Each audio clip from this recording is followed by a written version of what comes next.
예수님께서 비유로 말씀을 하셨지만 아버지와 아들의 관계, 즉 부모와 자식의 관계를 아주 구체적으로 말씀하신 게 누가복음 15장에 돌아온 탕자에 대한 얘기입니다. 자기의 분깃을 미리 달라고 하는 겁니다. 그 말이 뭔지 아십니까? 그게 구약의 표현으로 보면 아버지 빨리 돌아가세요, 죽으세요, 저주하는 것과 같은 거예요. 미리 달라는 것은요. 이런 자는 어떻게 알아? 징계를 받고 이거 돌 맞아 죽는 아들이에요. 그런데 그걸 가지고 사업을 잘했으면 괜찮은데 이방 땅에 가서 그냥 쾌락과 활락으로 가지고 있는 모든 돈을 다 탕진해버리고 말았어요. 이제 너무너무 환경이 열악하니까 이제는 생각나는 것이 아버지의 집이 생각이 나죠. 그러나 돌아올 명분이 없어. 그러나 이제 여기서 굶어 죽게 되었으니 아버지께로 돌아갈 수밖에 없어요. 그래서 아버지, 이제 내가 아들이 아닌 종의 신분으로 살겠습니다. 마음을 먹고 이제 아버지의 집을 향해서 쭉 나가죠. 그런데 아버지는 벌써 멀리 오는 아들을 알아보는 거예요. 그 아들에게 어떻게 했다? 달려갔어요. 달려가가지고 목을 안고 끌어안고 죽었던 아들이 돌아왔다. 금가락질 끼워라, 은가락질 끼워라. 이렇게 하면서 동네 잔치를 벌리게 돼요. 이 아들은 아버지에게 뭔가 회개를 하려고 하고 뭔가 잘못했다는 고백이라도 하려고 했는데 아버지는 고백할 시간을 주지를 않으시는 거예요. 그러면서 우리가 죽었던 아들이 돌아왔으니 우리가 잔치를 하자. 이 속에 뭐가 감춰 있는지 아십니까? 단순하게 아들이 그냥 재산 가지고 나갔다 탕진하고 돌아온 아들을 아버지가 기다리고, 이거는 그냥 평범한 얘기고요. 율법서에 보면 아버지에게 그렇게 해서 나간 아들은 이거는 징계를 받고, 이거는 공통적으로 징계를 받고 재앙을 받는 아들이에요. 그렇게 이 아들이 그 동리로 들어왔다? 그러면 그 아들은 이미 정죄를 받은 아들이기 때문에 돌 맞아 때려 죽여도 그게 법이 그냥 집행이 되는 거예요. 아버지가 그거 알아야 몰라요? 알죠. 이 자식이 혹시 돌아오더라도 내가 제일 먼저 만나지 않고 다른 사람이 먼저 만나버리면 벌써 소문이 다 나 있기 때문에 그거 어디로 가요? 법정으로 데려가거나 그 자리에서 돌로 맞아 죽거나 그렇게 해야 되는 거예요. 아버지는 그것을 잘 알고 있기 때문에 그 아들이 돌아오기를 기다리고 있는 거예요. 돌아올 때 아직 상거가 멀리 있지만 금방 알아본 거예요. 왜요? 나가는 날부터 아들을 기다렸으니까요. 왜 기다렸어요? 혹시 이 아들이 관가에 끌려가거나 그리고 다른 사람의 심판을 받아 돌에 맞아 죽거나 그렇게 하면 아무것도 아니잖아요. 그러니까 아버지는 나가던 날부터 기다리고 그 아들이 올 때를 기다리고, 그래서 달려가서, 왜? 다른 사람이 보고 해코지하지면 안 되잖아요. 그건 합법적인 거예요. 그래서 아버지는 그를 안고 목에 입을 맞추고, 이거 안았다는 것은 뭐예요? 주변 사람들이 내 아들이 패륜적 아들이기 때문에 그 아들을 돌로 쳐 죽여도 말할 수가 없어요. 왜? 그게 법이니까. 그러나 아버지는 그 아들을 감싸는 거예요. 왜? 다른 사람이 돌로 때려도 아버지가 대신 맞겠다는 거예요. 그리고 금가락지를 끼워라, 은가락지를 끼워라. 그건 뭐예요?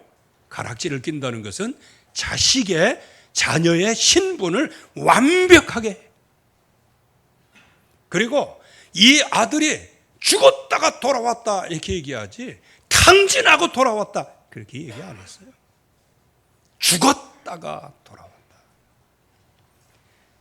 이것이 바로 하나님의 사랑의 상징이고 동시에 육신적인 아버지에 대한 상징성을 얘기하고 그리고 모든 성도들을 다스리고 인도하는 영적인 지도자의 중심을 얘기하는 거예요.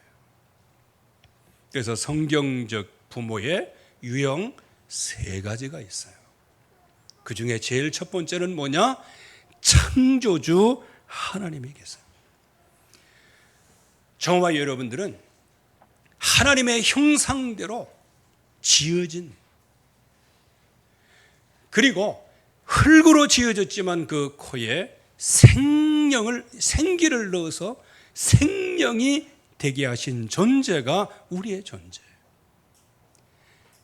결국은 하나님을 떠났지만 그러나 하나님께서 구원의 길을 열어 놓으셔서 그들에게 양자의 영을 주셔서 아바 아버지라 부르신다.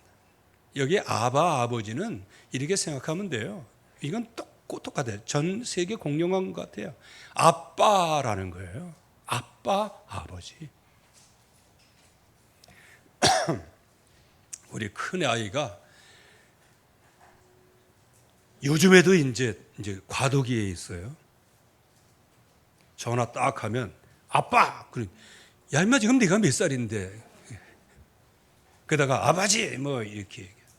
딸내미는 뭐 여전히 헤매고 앉아 있고 뭐 맨날 아빠 이렇게 해가면서. 왜 그래요? 가장. 그랬더니 막둥이까지도 뭐 조금만 뭐 하면 뭐 아빠라고 뭐 이렇게 얘기하고. 아니 뭐 성경에서도 뭐 하나님을 아빠라고 부르는데 그거 뭐 괜찮지 뭐. 그런데 나중에 애들이 한갑 지나서도 아빠라고 부를까 봐 그래.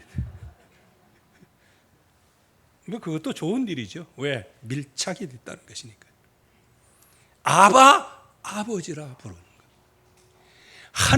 하나님을 우리의 아버지로 가장 친밀적으로. 그래서 히브리서 12장 9절 말씀에는 모든 영의 아버지가 하나님이시다. 창조주 하나님이시다. 그래서 이 하나님을 대적하면 어떻게 되는가? 사무엘상 2장 10절 말씀에 여호와를 대적하는 자는 산산이 깨어질지어다. 그래서 하늘에서 우레로 그들을 치시리로다 이렇게 말씀하시죠. 부모의 유형 2번째는 육신의 아버지가 있어요. 이제 하나님의 형상대로 인간을 지으셨죠. 그 아담과 하와에게 생육하라 번성하라 그랬어요. 생육은 뭐예요? 아이를 낳아 키우라는 거예요. 그게 육신의 아버지를 얘기하는 거예요.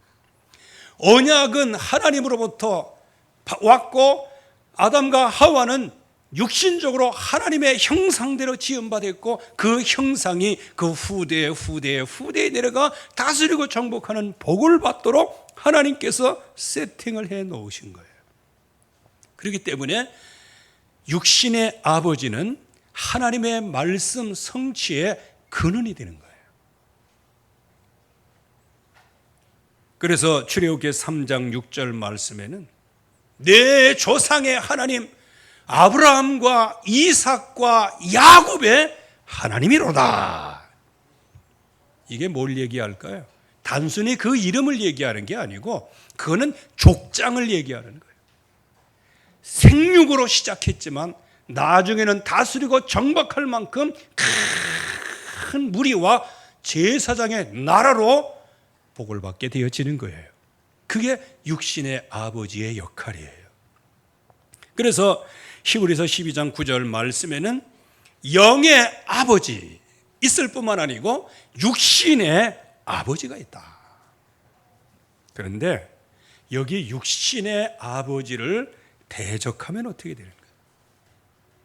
출애굽기 30장 17절 말씀에는 아비를 조롱하며 어미를 순종하기를 싫어하는 자의 눈은 골짜기의 까마귀에게 쪼이고, 이거 참 무서운 얘기입니다. 즉 아비를 조롱하고 어미를 순종하기를 싫어하는 자의 눈인 골짜기의 까마귀에 쪼인다는.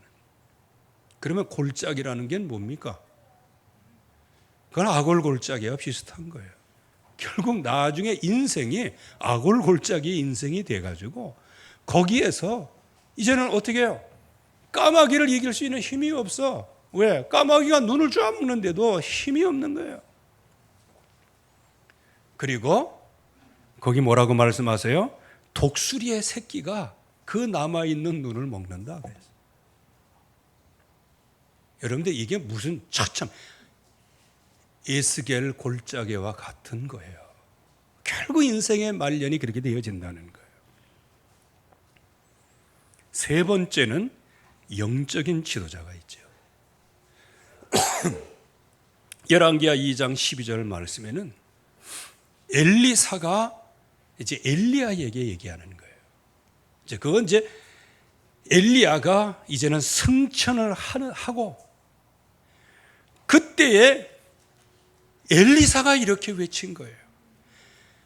엘리야에게 내 아버지요, 내 아버지요. 영적인 지도자를 아버지라 부르는 거예요. 열왕기하 6장 21절 말씀에도 이스라엘 왕이 이제 아람 군대를 쫙 눈이 멀게 해가지고 사마리아까지 성까지 들어오잖아요. 이게 완전히 포로 잡았어요.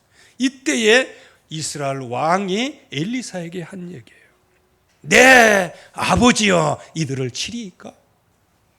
영적인 지도자는 아버지와 같은 존재라.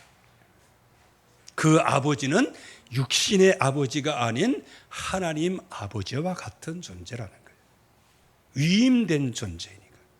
그래서 디모데후서 1장 2절 1장 1절 여기에 보면 바울이 디모데에게 내 아들아, 그 말은 뭐예요? 바울만 짝사랑해서 디모데를 아들이라고 불렀을까요? 그 반대로 디모데가 영적인 지도자 스승인 그 바울에게 내 아버지여 이렇게 부르는 거예요. 이렇게 영적인 지도자를 대적한 가문이 있어요. 그 가문이 바로 아합과 이세벨의 가문이죠. 한마디로 얘기하면 산산이 부서지죠. 아합의 아들 아하시아가 등극을 하는데 등극한 지 2년 만에 다락 난간에서 떨어져서 즉사를 하죠. 이런 재앙이 임하는 거예요. 그리고 아합의 아들, 그 밑에 동생이죠. 여호람, 요람이라고 하죠. 이 요람도 엘리사를 저주하다가 예후에 의하여 피살을 당하게 돼요. 그래서 그 여호람을 피살하고 그 자리에 예후가 왕으로 등극하게 되어지는 거예요. 그리고 난 다음에 아합의 아들 70명의 왕자가 있었어요. 이 70명의 왕자가 한 번에 다 도륙이 되는 거예요. 한마디로 얘기하면 아합과 이세벨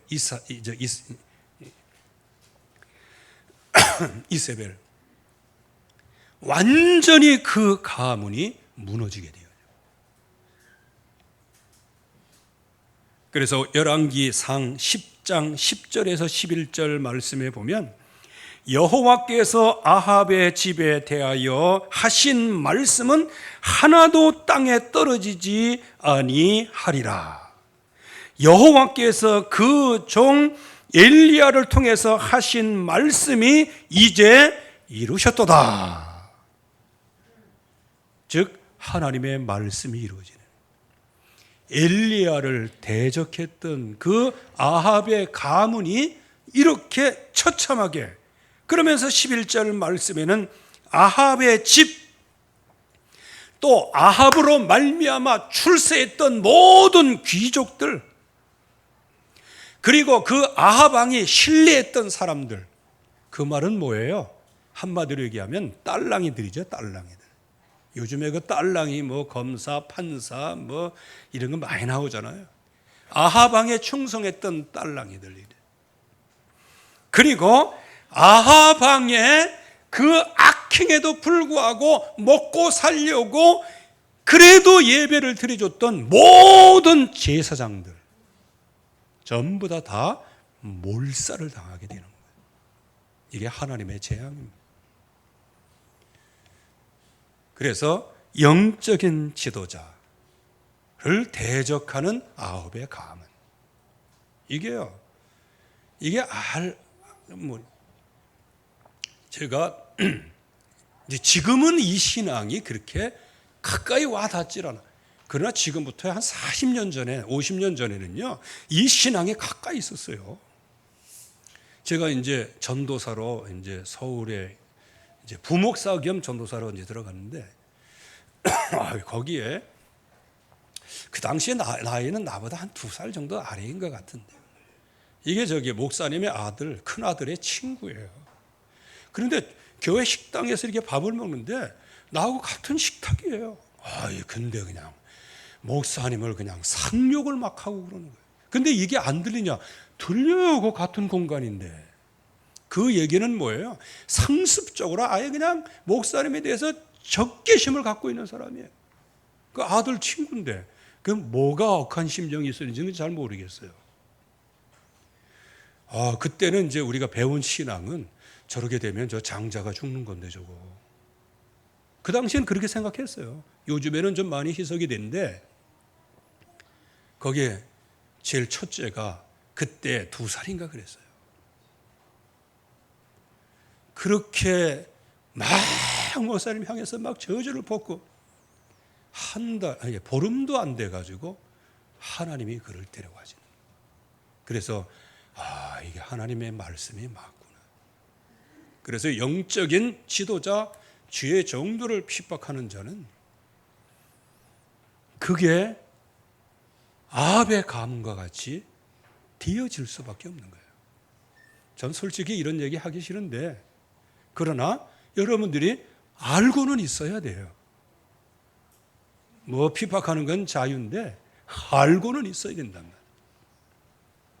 자, 그러면 이렇게 성경적인 부모 유형 3가지가 있는데, 왜 그러면 이 부모를 공경하지 못할까?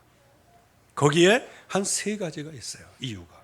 그 중에 제일 첫 번째가 인간적인 관계에만 집착을 하는 거예요.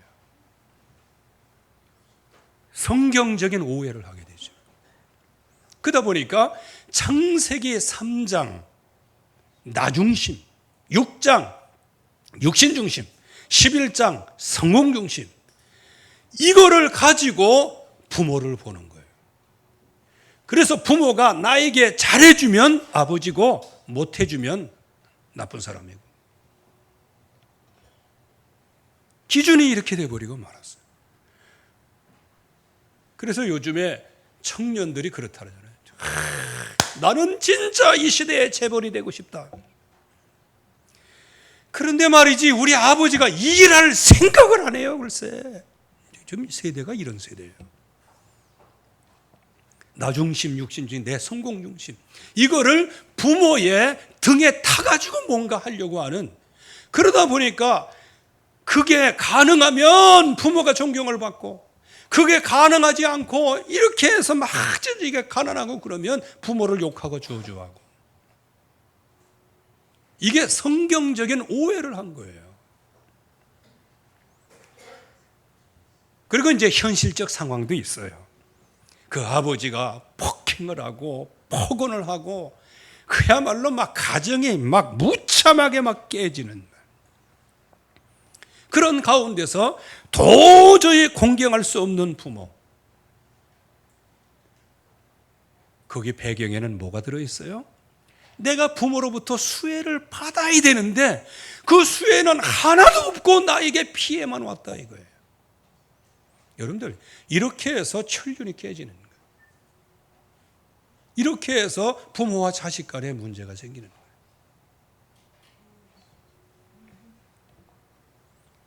그래서 두 번째는 공경의 기준을 오해를 했어요. 너의 부모를 공경하라. 공경의 기준이 오해가 되어버리고 말았어요. 부모의 관계가 인격적인 관계, 비인격적인 관계, 그거를 원하는 게 아니에요.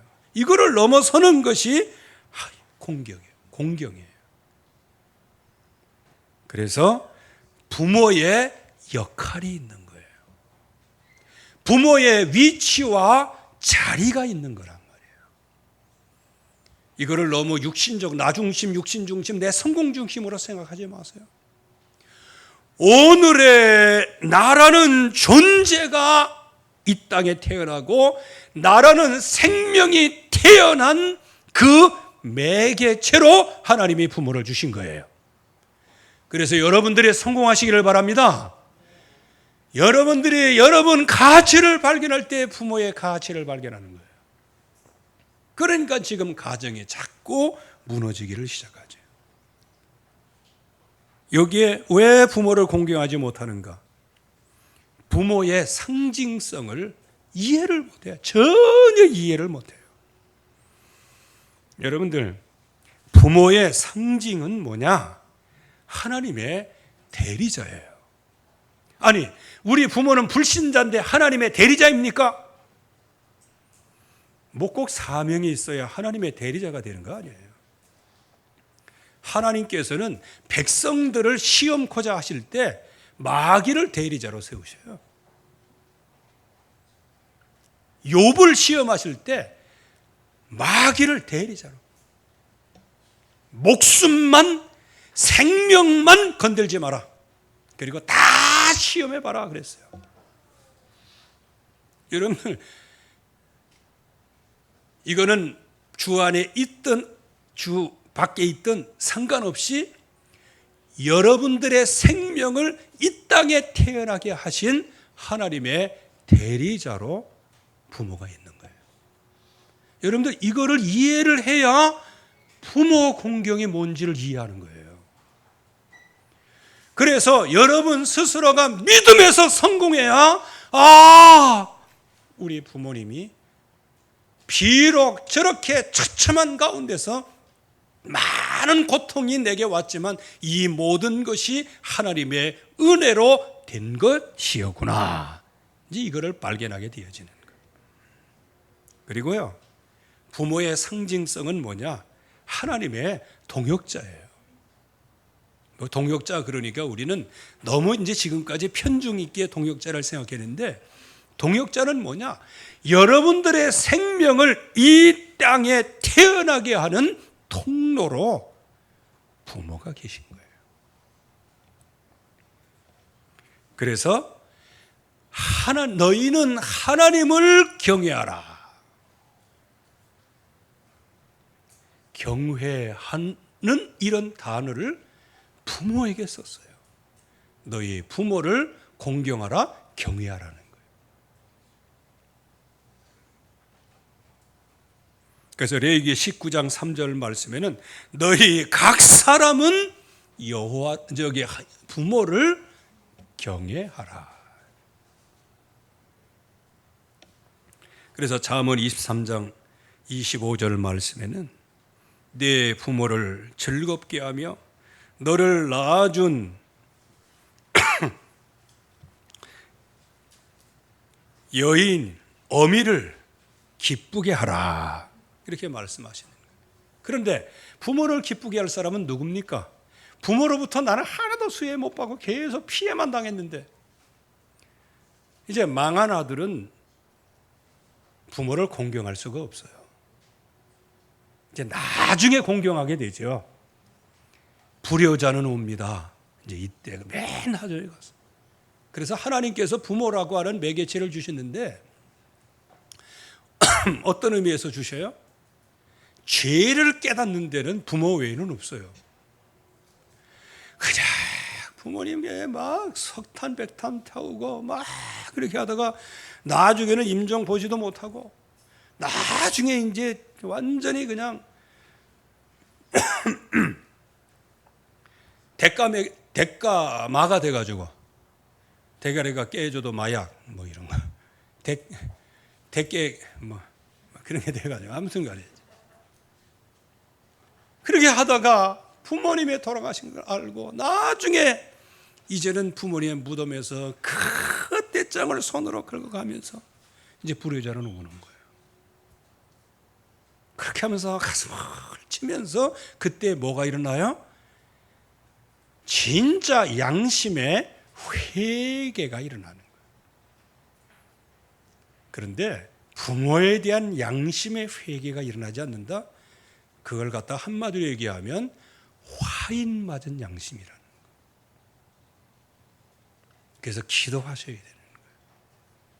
그래서 부모의 상징성의 뭔지를 알아야 되는 거예요.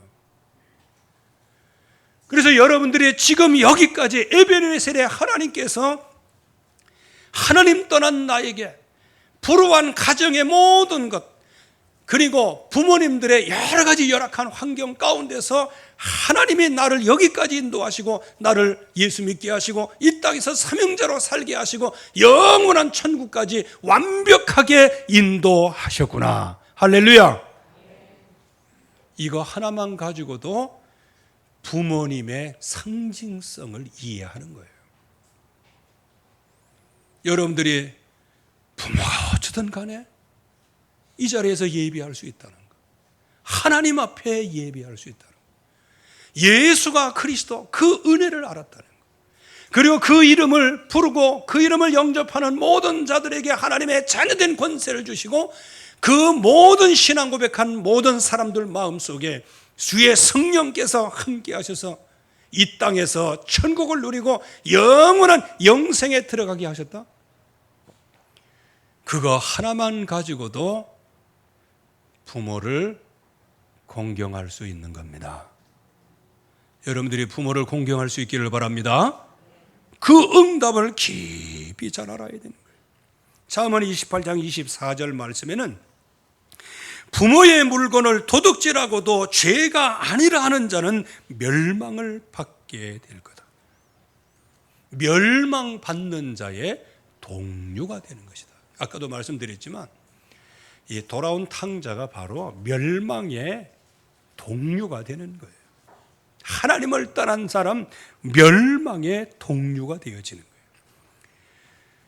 특별히 잠언 30장 11절 말씀에도 아비를 저주하며 어미를 축복하지 아니하는 무리가 있느니라. 이게 전부 다 뭐냐? 부모의 상징성을 지금 모르고 있는 거예요. 하나님의 절묘하신 그 깊으신 뜻이 뭔지를 모르는 거예요. 그래서 오늘 말씀에 내 부모를 공경하라. 부모를 공경하시기를 바랍니다. 여기에 부모를 공경하라, 이거는 이 당시의 풍습으로는 이제 가정에는 부인의 부모는 없어요. 이게 좀 미안한 얘기입니다. 이 당시에는 부모의 엄마의 그 부모는 없어요. 거기에 뭐냐? 남자의 부모를 얘기하는 거예요. 근데 지금은 이제 이게 많이 이제 이렇게 이제 그 개방이 되었죠. 그래서 일단은 나의 부모예요. 가문의 씨를 계승하는 그 부모예요. 그게 부모의 역할이에요.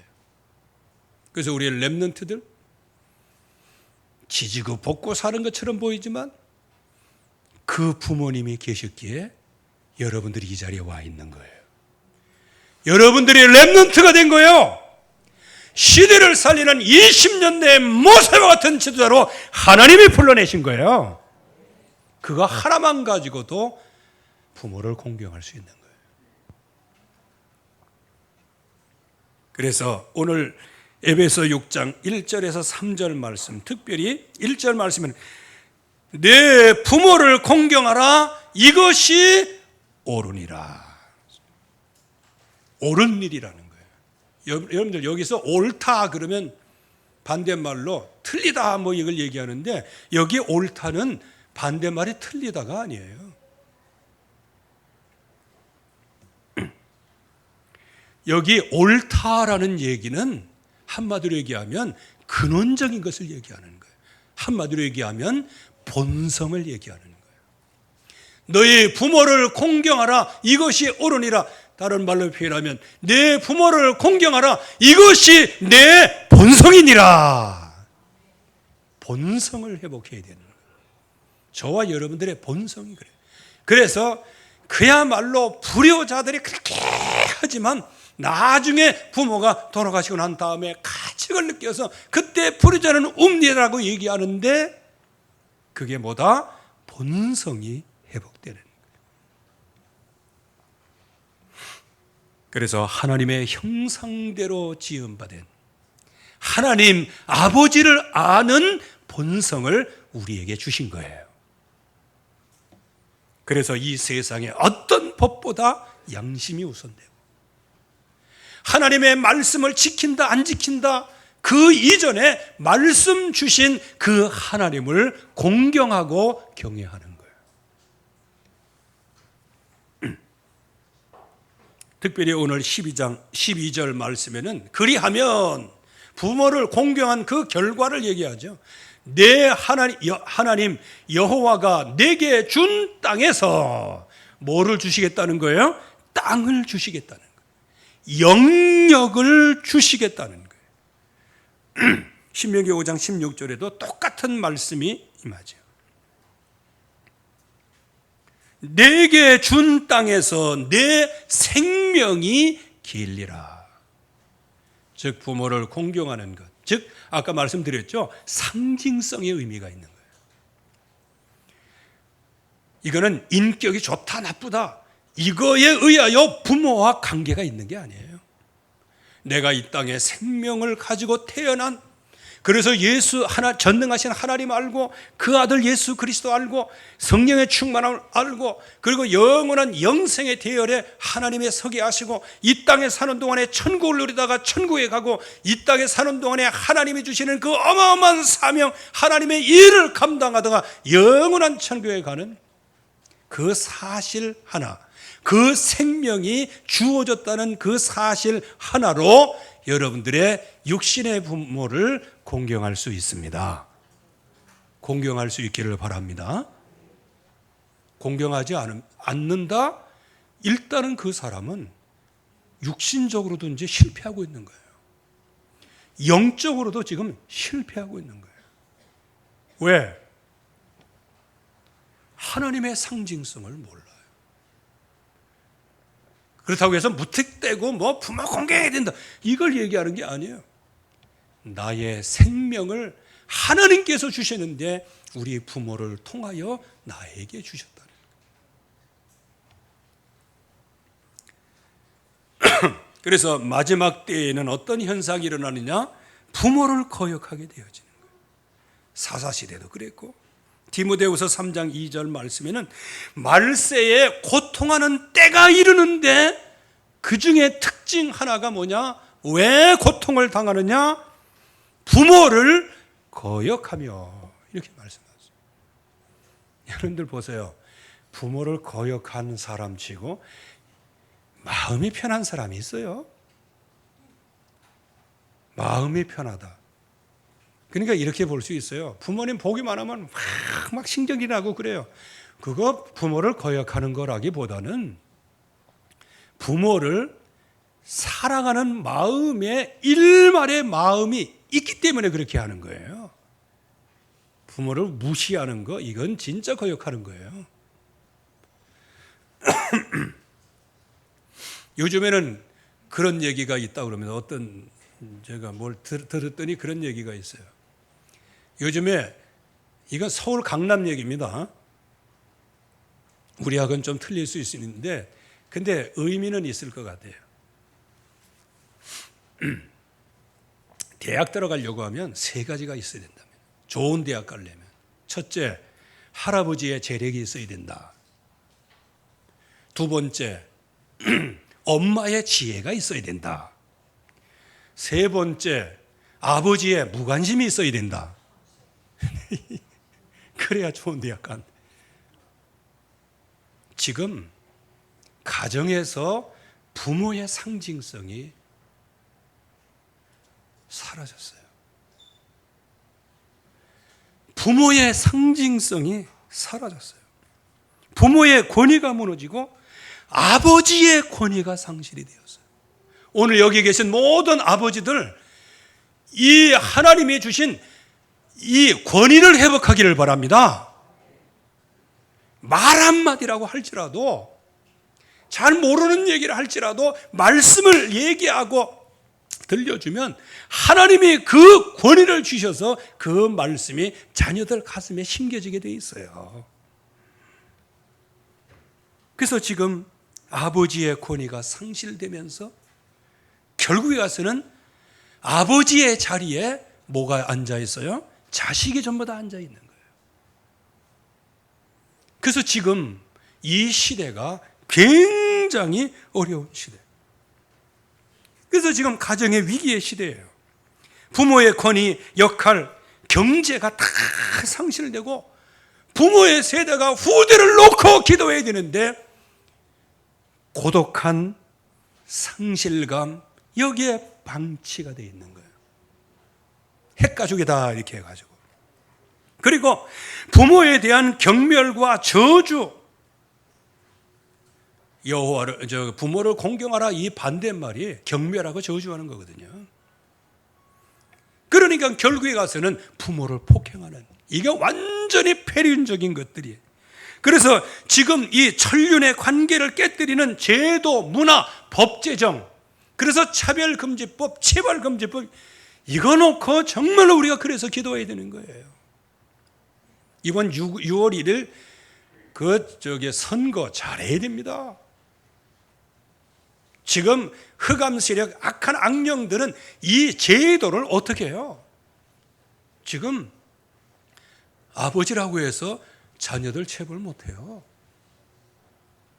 몇 번 말씀을 드렸지만 우리 아동센터에 우리 권사님한테 물어봤어요.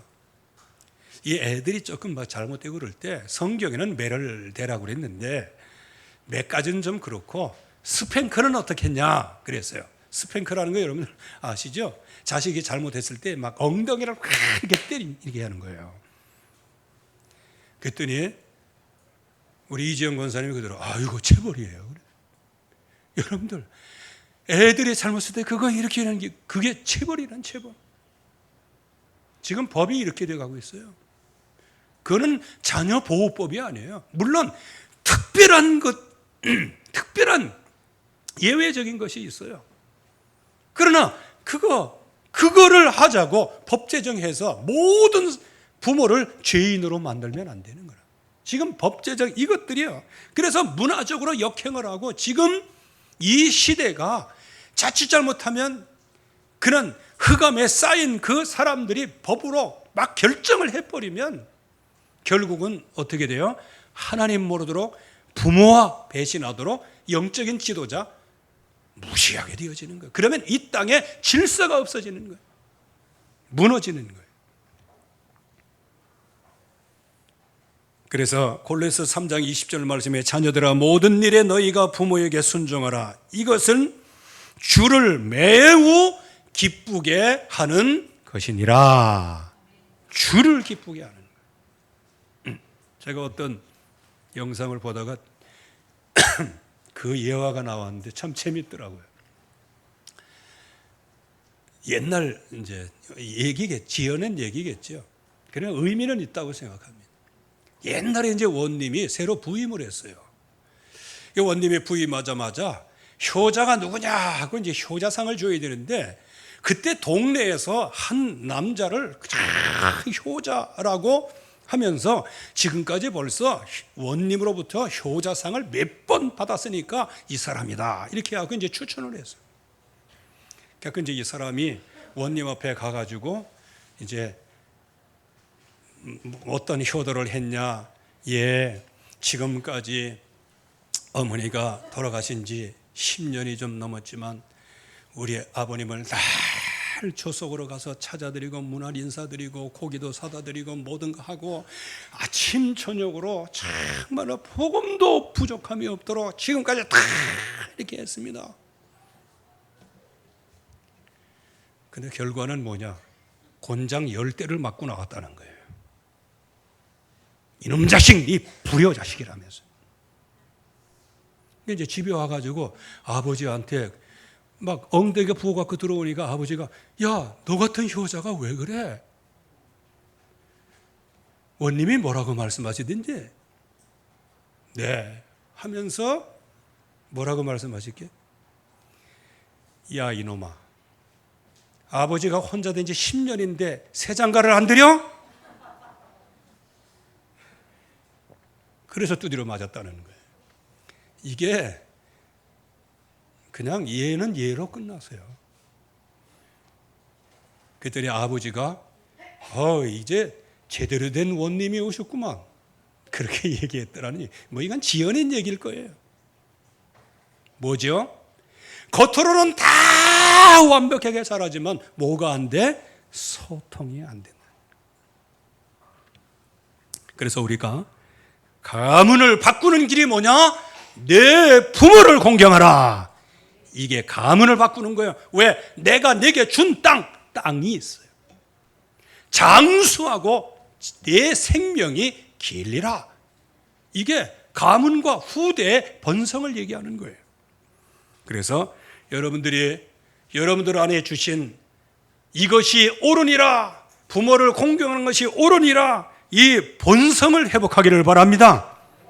본성을 회복하려면 다른 것 가지고 회복이 안 돼. 여자의 후손 예수는 그리스도, 우리의 모든 죄를 십자가에 죽으시고 3일 만에 부활하시고 천년만가 되신 예수 그리스도의 이름으로 모든 복음이 회복되면, 그리스도 안에 내 가치를 깨닫고 나면 자연히 나를 낳아주신 부모의 가치를 알게 되어지는 거예요. 여러분들 지금 부모님이 노엽습니까? 여러분들은 지금 인생이 잘 안 풀리고 있기 때문이에요. 여러분들의 인생이 가치 있게 그리스도 안에서 풍성한 응답을 누리면 어떤 부모라고 할지라도, 원수와 같은 부모님이라 할지라도 감사가 나오게 되어지는 거예요. 이렇게 내 부모를 공경하는 것이 바로 가문을 회복하는 길이에요. 여러분들, 언약의 가문에서 태어난 것이 우리 자녀들의 저주와 재앙이 되면 안 됩니다. 그래서 자녀들을 노엽게 하지 말아요.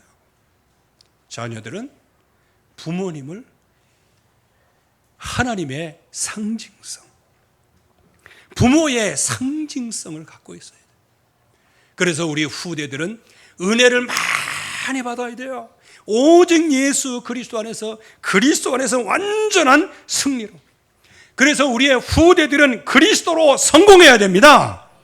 그리스도로 충만해야 되는 거예요. 그래야 복음 안에서, 그리스도 안에서 나의 가치를 발견할 때, 나의 나 된 것은 하나님의 은혜로 된 것이구나. 그러면 나를 낳아주신 부모님에 대하여 감사와 영광을 하나님 앞에 돌리게 되어지는 겁니다. 내 부모를 공경하라. 그리하면 내 하나님 여호와가 내게 준 땅에서 내 생명이 길리라. 하나님의 은혜에 감사합니다. 오늘도 주의 말씀으로 충만하게 역사하여 주시옵시고, 부모의 상징성을 이해하게 하시고 알게 하시고, 본성을 회복하고 복음을 회복하고 가문을 회복하는 역사가 있게 하옵소서. 예수 그리스도의 이름으로 기도하옵나이다. 아멘.